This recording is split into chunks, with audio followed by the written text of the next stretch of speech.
오늘 하나님께서 우리들에게 주신 말씀은 뜻하지 않게 일하게 하시는 하나님의 뜻, 사사기 15장 1절에서 8절의 말씀입니다. 교독하고 마지막 절을 함께 합니다.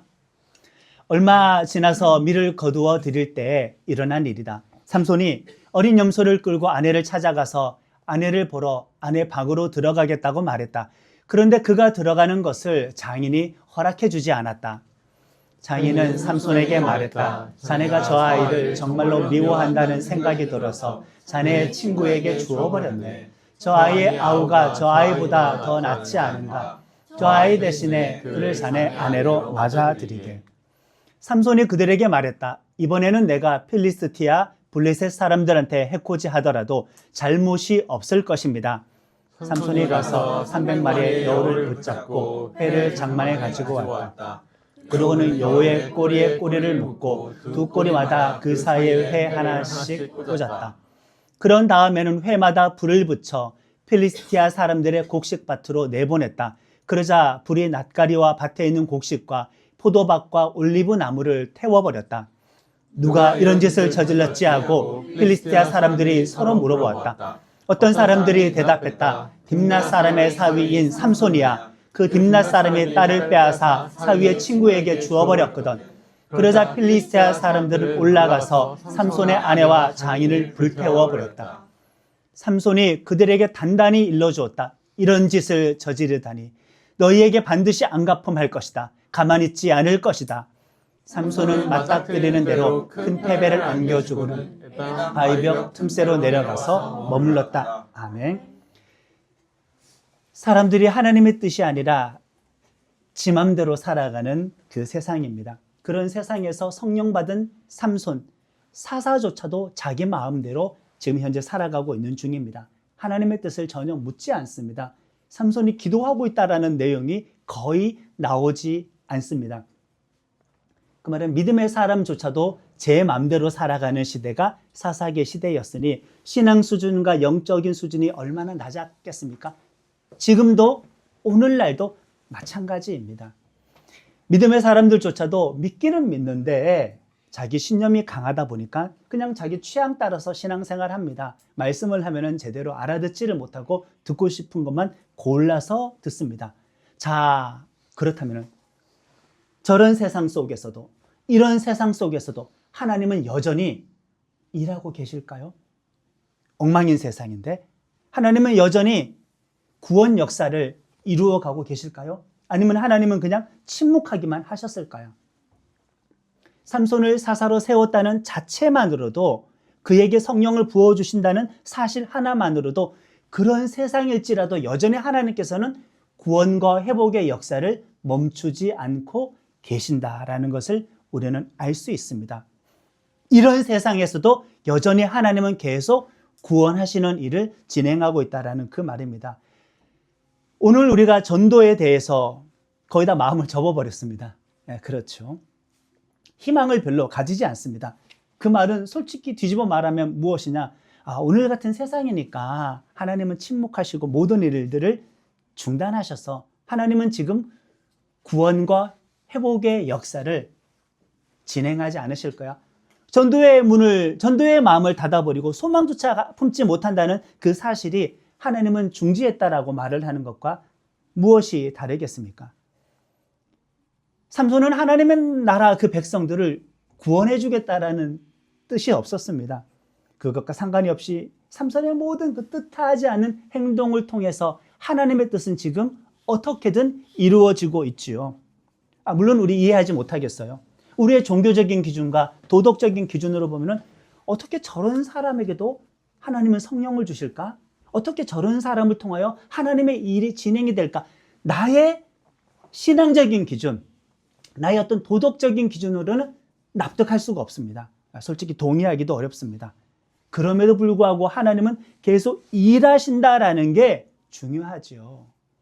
자, 우리 한번 고백 한번 해볼까요? 주먹 강하게 잡고 3번 외칠 겁니다. 오늘도 하나님은 살아계셔서 구원을 진행하십니다. 길죠? 시작.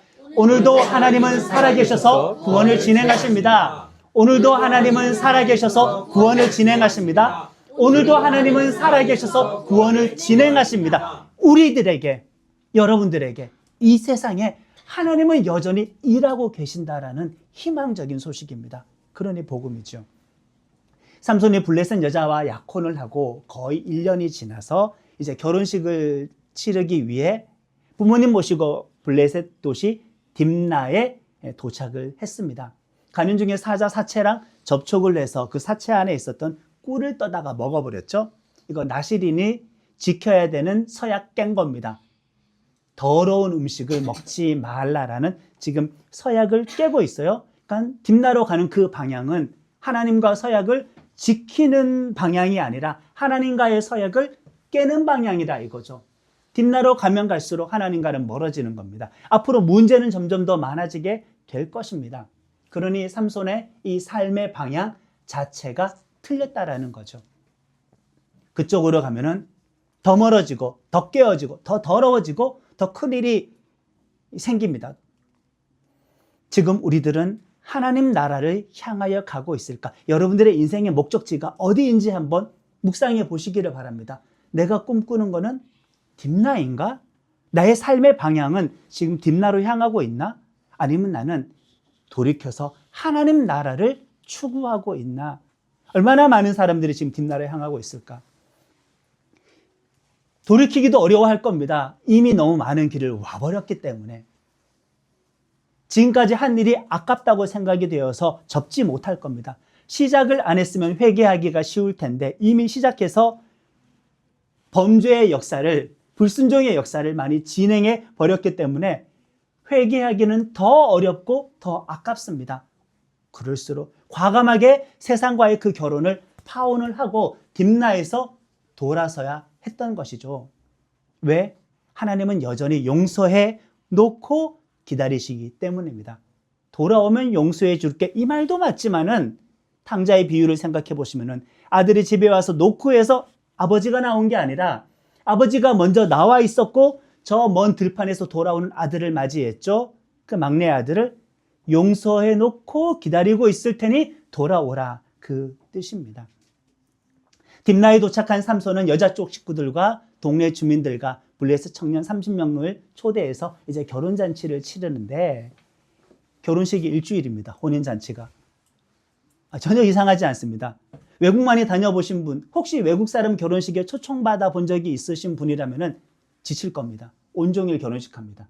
춤추고 집에 보내주지를 않습니다.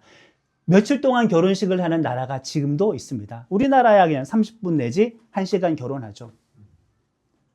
정말 친분이 있지 않는 이상은 축의금 내고 식권 받고 밥 먹고 돌아갑니다. 저도 그렇게 많이 해봤습니다. 목회를 하는 동안 온 나라 온종일 일주일 동안 이렇게 결혼식을 하는데, 자, 블레셋 땅에서 지금 결혼잔치를 하고 있지 않습니까? 손님 대부분이 어느 나라 사람이에요? 블레셋 사람이죠. 그러면 결혼 문화는 어떤 문화를 따랐을까요? 어디 풍습을 따랐을까요? 블레셋 풍습을 따랐겠지요. 각 나라 문화에서 결혼, 장례, 이사와 같은 이 경조사는 그 나라의 문화와 종교와 미신 영향 많이 받은 거 여러분들 상식적으로 알고 있지 않습니까? 저는 이사할 때마다 손 있는 날 골라가거든요. 이사비가 싸가지고. 보통은 손 없는 날을 골라가지요. 귀신이 회방 넣는다 그래서 귀신 없는 날을 골라서 이사 날짜에 따라서 이사 비용이 비싸지는데 그런 거 신경을 쓰지 않으니까. 3000년 전 고대의 결혼식이니 얼마나 그 이방 종교와 그 문화의 영향을 많이 받았겠습니까? 지금도 불신자 가정과 만약에 결혼을 할 때 조율이 필요할 겁니다. 우리 그냥 일반 예식으로 하자. 그게 싫어요. 예배 형식으로 하자. 그것도 싫어요. 그럼 우리 어느 정도까지는 절충을 한번 해보자. 그런 결혼식 많이 있지 않습니까? 삼손이 몸 바친 사람의 서약조차도 사체에 접촉해서 음식을 먹어서 쉽게 깨어버렸는데 여러분들 예상해 보십시오. 삼손이 종교 혼합 이 결혼식을 꺼렸겠습니까? 별 문제 없이 그냥 받아들였겠습니까? 깬 겁니다. 딥나로 가면 갈수록 더 깨게 되는 겁니다. 그리고 결혼식 잔치가 일주일이고 현지 풍습대로 진행이 되는데, 자, 혼인잔치에 당연히 뭐가 있어야 되죠? 가끔 여러분들이 저 모르게 이렇게 즐기시는 것들도 있을 수 있는데, 음식도 있지만은, 네. 당연히 술이 있죠. 상식적입니다. 동족과의 결혼식이라고 한다면 난 나시린의 서약을 해서 포도주와 독주 금지 기간이야 라고 거절할 수 있겠지만은 손님 거의 다 삼손의 가족 빼고 전부 다 블레셋 사람들이고 일주일간의 기간이고 외부 손님을 초청을 했고 결혼 예식에는 이방 종교와 미신 영향이 강한데 삼손은 포도주와 독주 마시는 그 나시린의 서약조차도 깨게 된 거죠. 자꾸 깨고 있습니다.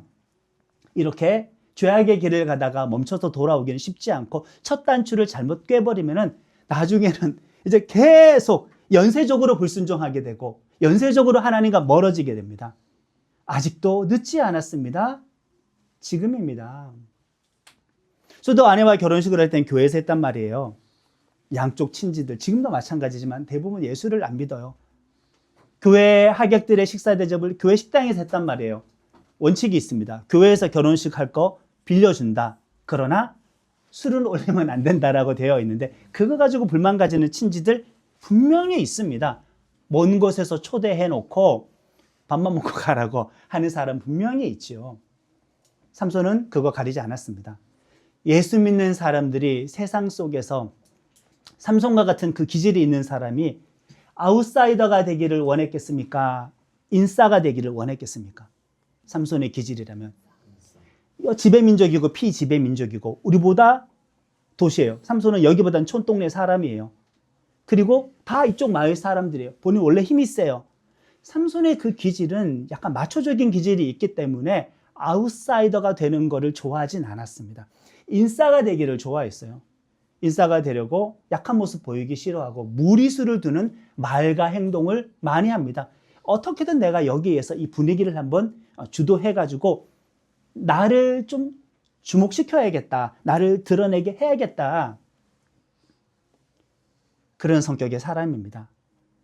세상의 가치를 가지고 자랑질하려고 하는 그런 신앙인들도 분명히 말이 있죠. 또 과장된 말과 행동을 즐겨 쓰는 크리스찬들이 많이 있습니다. 세상 속에서 안 밀리려고 그런 방법으로 인싸가 되려고 하는데 좋지는 않습니다.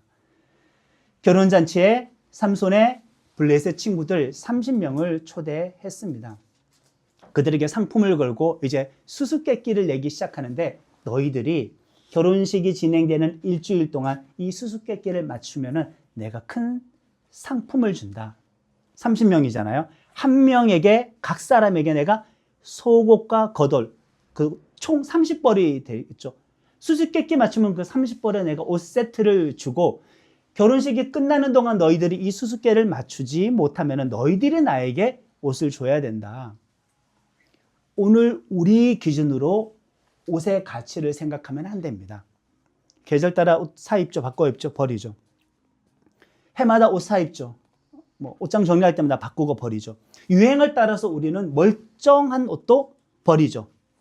몇 년 지나면 묵었다고 버리고 새 옷을 사죠. 3,000년 전입니다. 그 더 전이죠. 한 3,100년 전일까? 더 전인데 이때 옷 한 벌 만들려면 일단 실을 뽑아야 됩니다. 배틀로 직조를 해가지고 원단을 만들어야 됩니다. 그거 재단해서 옷 한 벌을 만들어야 됩니다. 그러니까 고대인들은 옷 몇 벌을 가지고 귀족이지 않는 이상은 몇 벌을 가지고 그냥 주구장창 돌려 입는 거예요. 1년 내내. 그러니까 소경이 예수님께서 왔을 때 겉옷을 내어버리고 일어난 순간 안 보이니까 내 옷 누가 훔쳐갈 수 있잖아요. 주님을 만난 감격이 그만큼 컸다라는 거예요. 겉옷이라는 중요 재산, 전 재산과 같은 그것을 벗어던지고 일어나서 예수님께 따라붙을 정도의 감격인 거 보면은 소경이 예수님 만난 기쁨을 겉옷보다 더 소중하게 생각했다라는 거죠. 도박하는 겁니다. 요즘 우리 인터넷상의 말로 이렇게 삼촌은 지금 뭘 끌고 있어요? 어그로를 끌고 있습니다. 관심종자입니다. 네. 그럴만도 하죠. 처갓집에 왔는데 블레셋 사람들이고 얘들 우리 지배하는 민족이야. 왠지 모르게 지기 싫은 거야. 자기는 힘이 너무 세거든. 거기서 그냥 인싸가 되고 싶어가지고 대화의 주도권을 잡고 이렇게 합니다. 무슨 사소한 이야기 하나라도 보태가지고 언제든지 그냥 스피디하게 흥미진진하게 이야기하려고 하는 사람들 많이 있습니다. 저도 설교자로 약간 그런 실수를 할 때가 있는데 주목시키려고 그런 실수를 자꾸 범하는 거죠. 자, 그렇다면은 현재 삼손의 수중에 30벌의 옷 세트가 있었나요? 없었나요?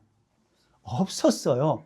그 말은 빚내서 도박하는 것과 마찬가지입니다. 도박을 하긴 하는데 가지고 있지 않은 것을 가지고 도박을 하는 겁니다. 과시하는 거죠. 물론 이렇게 한 이유는 있어요. 절대 이 수수께끼를 맞출 수 없다라는 자신감을 가지고 있었습니다. 자, 어떤 수수께끼였을까? 먹는 자에게서 먹을 거리가 나왔고 강한 자에게서 단 것이 나왔는데 이것이 무엇이냐라는 수수께끼였습니다. 여러분들은 정답을 맞출 수 있을 겁니다. 이전에 이야기를 하니까. 사자는 육식동물 잡아먹는 거잖아요. 오히려 그 사자가 먹잇감이 되어서 사자에게서 먹을 것이 나오니 먹는 자에게서 먹을 거리가 나왔는데 또 사자는 강한 자잖아요. 강한 사자에게서 단 것이 나오지 않았습니까? 정답은 사자에게서 꿀이 나왔다. 사자이다, 꿀이다. 이게 정답이 되는 겁니다. 삼손만 아는 문제예요.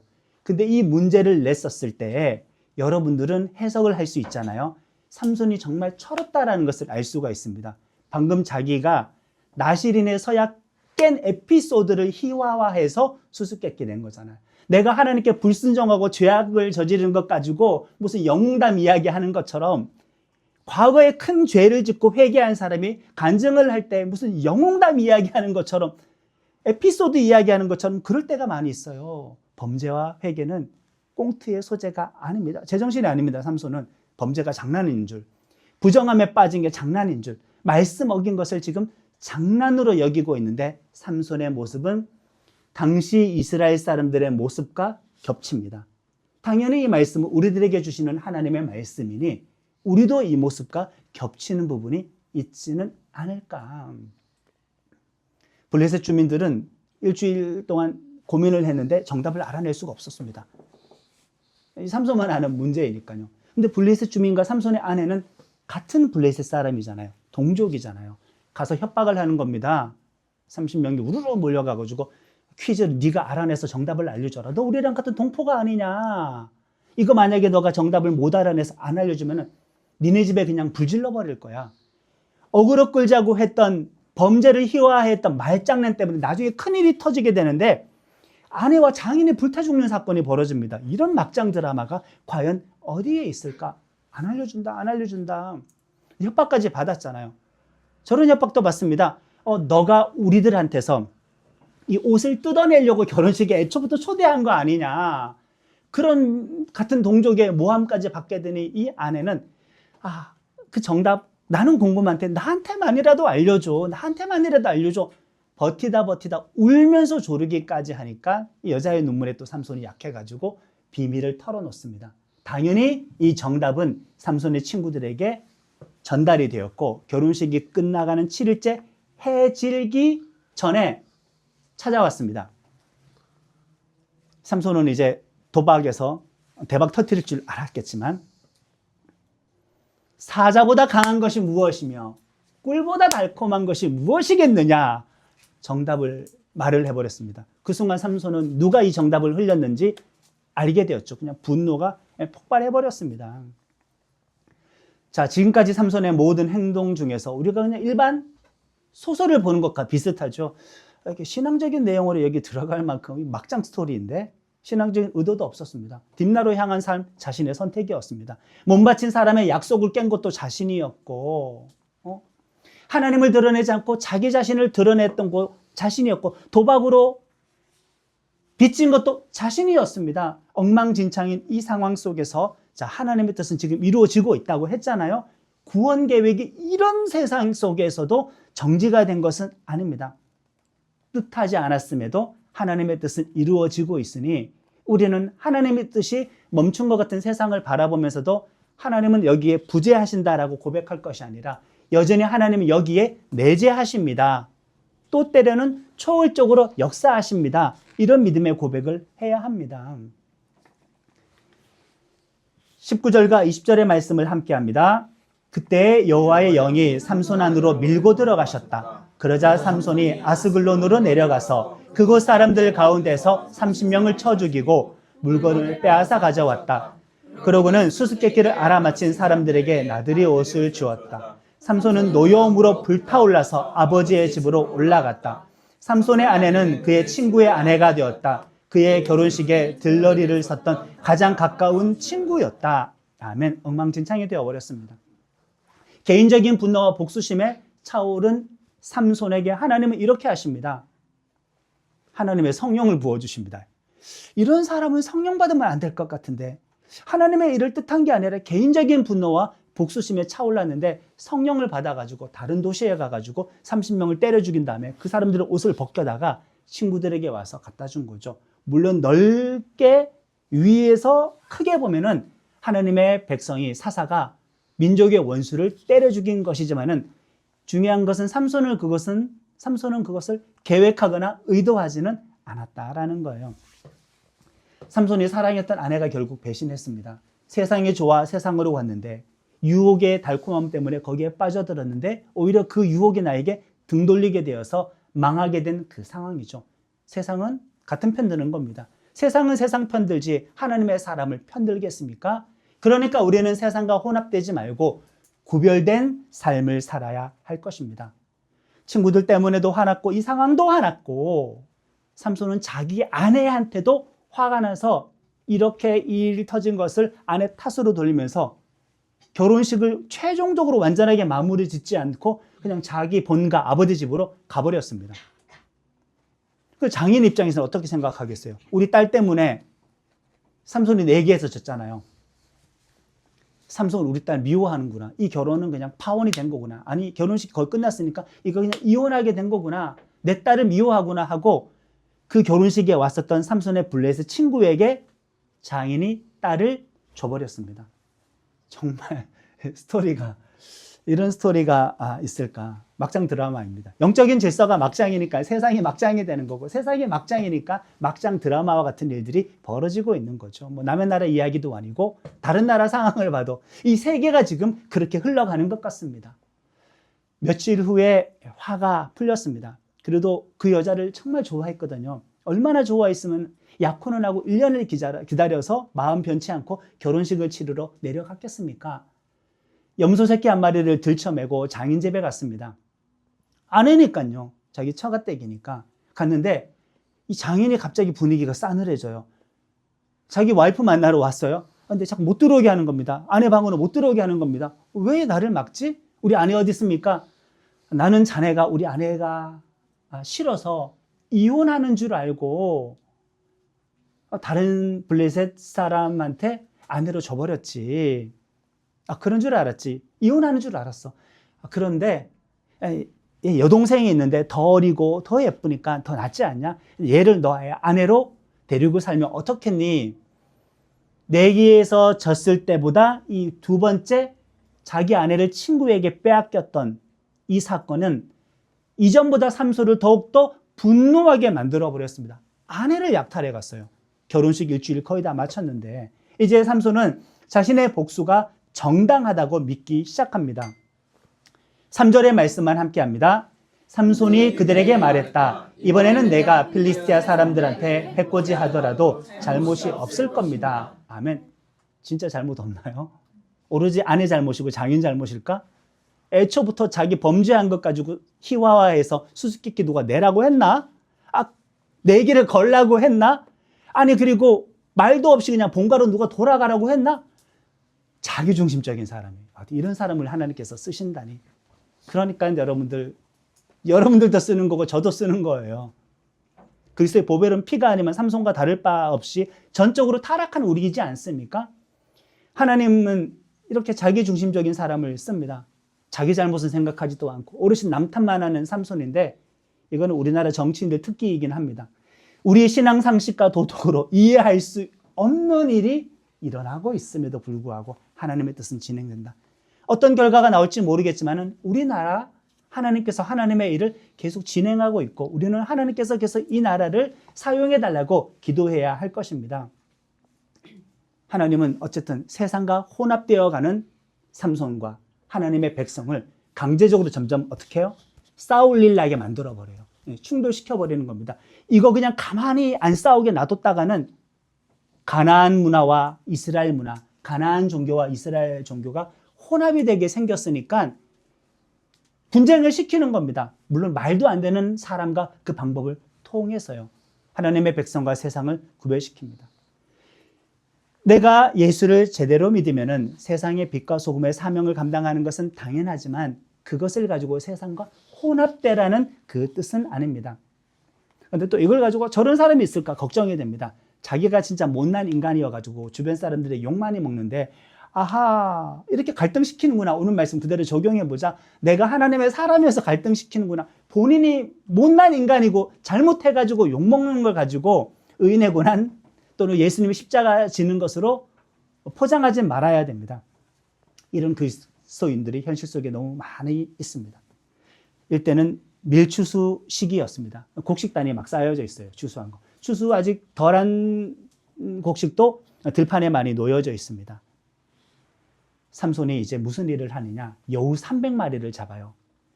그 지역의 어떤 그 기후를 생각하면은 여우로 번역이 되었지만 자칼로 추정합니다. 잡아다가 이 여우를 300마리입니다. 꼬리에 꼬리를 묶고 거기에다 막대기를 달고 막대기 끝에다가 횃불을 묶어가지고 그러면 300마리 잡았으니까 150개 횃불이죠. 거기다 불 붙여가지고 이 사람들의 올리브밭, 포도밭, 밀밭, 밀추수 그 곡식단에다가 그냥 풀어버렸습니다. 정말 재밌었을 것 같아요. 코미디입니다. 난리가 났겠죠. 불바다입니다. 그 상황이 얼마나 웃기겠습니까? 여우는 뜨거우니까 막 뛰어갔겠죠. 어느 때보다. 그러니까 불을 더 많이 더 광범위하게 싸지르고 가는 겁니다. 꼬리에 불 붙었으니까. 산불 났습니다. 지금 우리 산불 건조해서 많이 나는데 정말 많이 탔습니다. 300마리의 여우루 사사기에 누가 생각납니까? 기드온과 300용사가 항아리 안에 횃불을 담아서 불가능한 전쟁에서 이겼죠. 이건 지금 누구의 싸움이라고 그러면요? 하나님의 싸움이에요. 그러니까 이거는 지금 하나님의 구원 계획이라는 것을 말을 해줍니다. 자, 블레셋 사람들 난리가 났습니다. 누가 이 일을 했느냐? 이거 숨어서 할 수가 없어요. 규모가 너무 컸기 때문에. 삼손이 한 거 알았습니다. 그러면 왜 이 일을 했느냐? 그의 장인이 결혼한 삼손의 아내를 다른 사람에게 줘버렸기 때문에 이 사단이 난 거다. 블레셋 사람들이 쳐들어가가지고 삼손의 아내, 다른 사람에게 아내가 된 그 여자도 잡았고 그렇게 일을 진행한 장인 어르신을 잡아다가 본인들이 불로 당했잖아요. 이 둘을 불로 태워서 죽입니다. 너무나 끔찍한 사건이죠. 정말 끔찍한 사건입니다. 인간적인 관점에서 보자면은 배신한 여자도 잘못이고 아내를 다른 사람에게 준 장인도 잘못이긴 하겠지만은 사실 원인 유발자는 삼손이라고 할 수 있는데 누가 자기 집으로 가라고 했나? 수수께끼 내라고 했나? 자기 자신의 죄에 대해서 희화화하라고 했나? 말도 안 되는 사건을 통하여 결과적으로는 지금 하나님의 뜻을 이루어 가고 계십니다. 혹시 여러분들 주변에 또는 여러분들이 세상을 볼 때 내가 납득하지 못하는 사람을 하나님께서 선택해서 어떤 하나님의 구원 역사를 진행하실 수도 있습니다.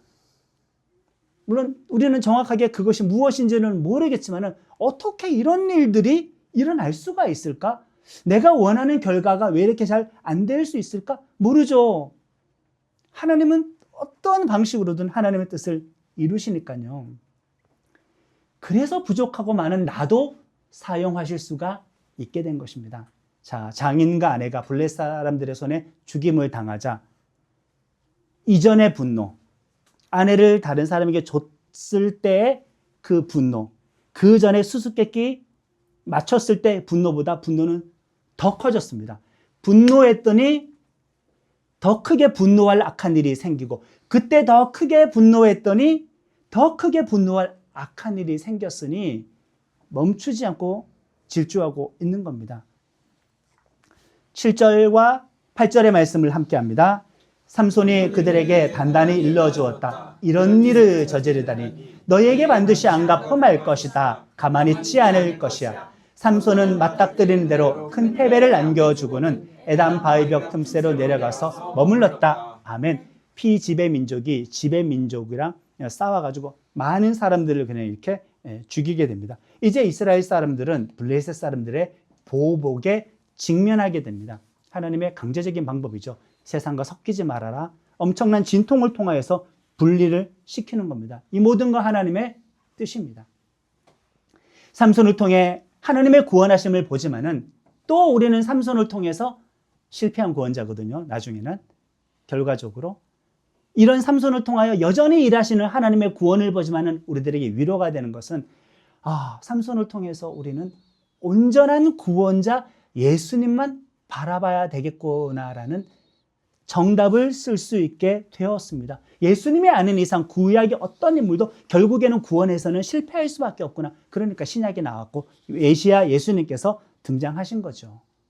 구약은 그 자체로 성취가 아니라 예수님이 구약의 성취입니다. 하나님께서 문제 많은 사람을 통해 일하실 때 우리는 그 사람 주목하지 말고 어떠한 상황 속에라도 주 예수님 믿어야 합니다. 누가 쓰임받더라도 누가 옳으냐라는 질문에는 항상 대답할 수 있죠. 하나님만 옳습니다. 라고, 예수님만 옳습니다. 라고 대답을 해야 합니다. 우리는 여전히 하나님께 쓰임받을 수 있습니다. 내가 예수님을 동행하면 우리의 모든 삶을 통하여 하나님은 뜻을 이루실 것이고, 설사 우리가 잘못된 길을 걸어간다고 하더라도 그 모든 과정을 통하여서 우리로 하여금 뜻하지는 않았으나 하나님의 뜻을 이루게 하십니다. 나 때문이 아니라 예수님 덕분에 그렇게 된 것입니다. 아멘. 다 같이 결단에 찬양하겠습니다. 승리하였네 어린 양의 모